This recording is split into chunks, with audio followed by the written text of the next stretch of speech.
Assalamualaikum warahmatullahi taala wabarakatuh. Kami menyiarkan dan menanyakan kepada sahabat-sahabat kami yang ada di perantauan, terutamanya di Malaysia, melihat dan mendengar fenomena yang ada di Indonesia, bahwa katanya penyakit corona ini atau virus corona ini telah sampai di Madura.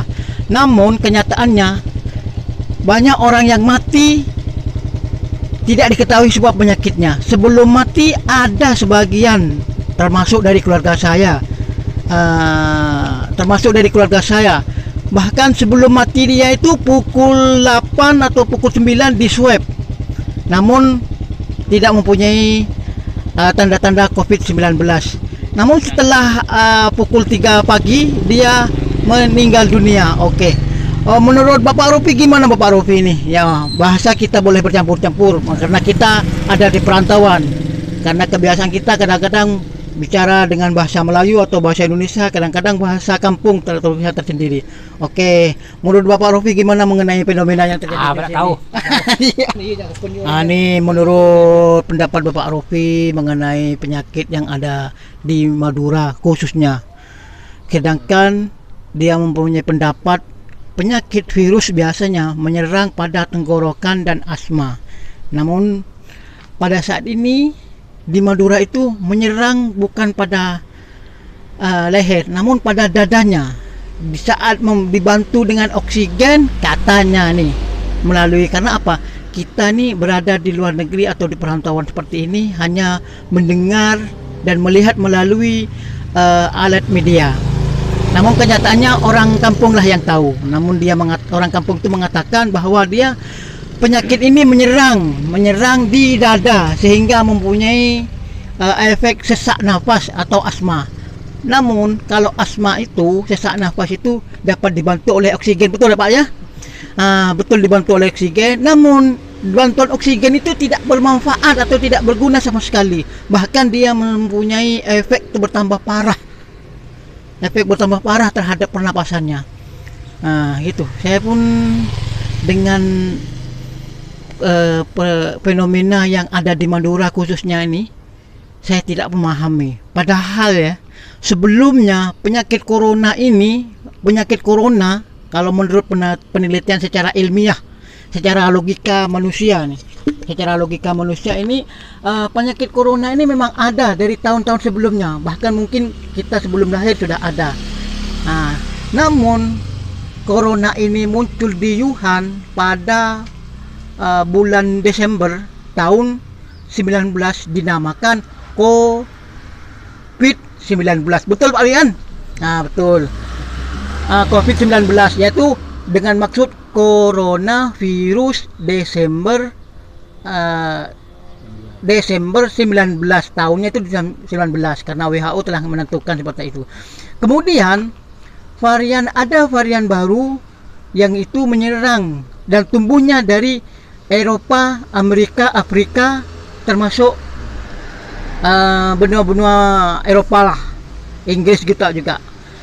Dinamakan dengan varian baru COVID-19 Alpha. Betul kan Pak ya? Betul kan, Alpha.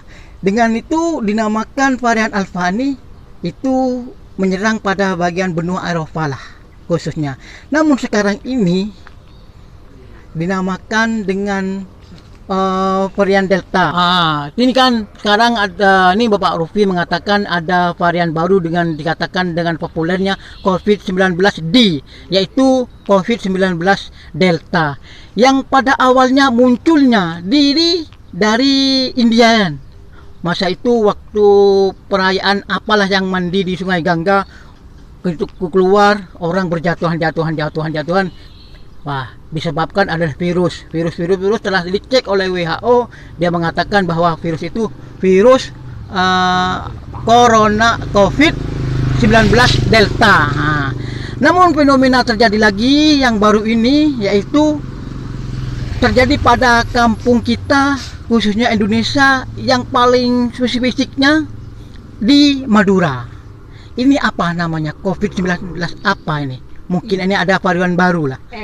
Mungkin wallahu a'lam.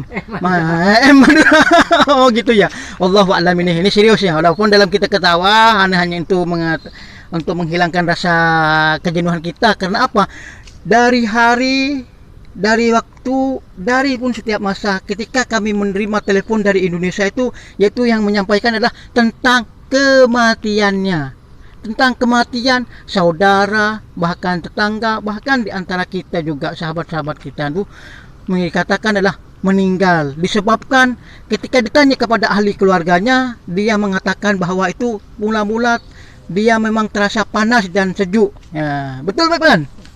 Sejuk, panas dan sejuk, kemudian terasa sesak nafas. Namun bagaimanapun dokter itu kalau merasakan sesak nafas mesti diberi oksigen. Ketika oksigen itu dipasang di mulutnya, namun dia akan merasakan, si pesakit itu yang pesakit itu merasakan dia akan terlebih sesak lagi. Disitulah penyebabnya sehingga kematian menjenguk kepada yang sakit. Ini namun semuanya ini Allahu alam. Kita sebagai orang awam yang mempunyai ilmu secara otodidak, yaitu mendengar, melihat, meniru dan mengamalkan tanpa saling sakit menyakiti antara satu dengan lain. Dengan cara perbandingan antara satu dengan yang lain, baik benda satu dengan benda yang lain, baik persifat satu dengan sifat lain, baik kejadian satu dengan kejadian lain, bahkan negara satu dengan yang lain. Ini adalah suatu dijadikan eksperimennya atau bahan perjawabannya. Tapi semoga saja tidak melukai perasaan para pemimpin-pemimpin karena telah meluangkan harta dan nyawanya demi membina kemaslahatan masyarakatnya. Jadi situlah kami sampaikan, semoga video ini bermanfaat.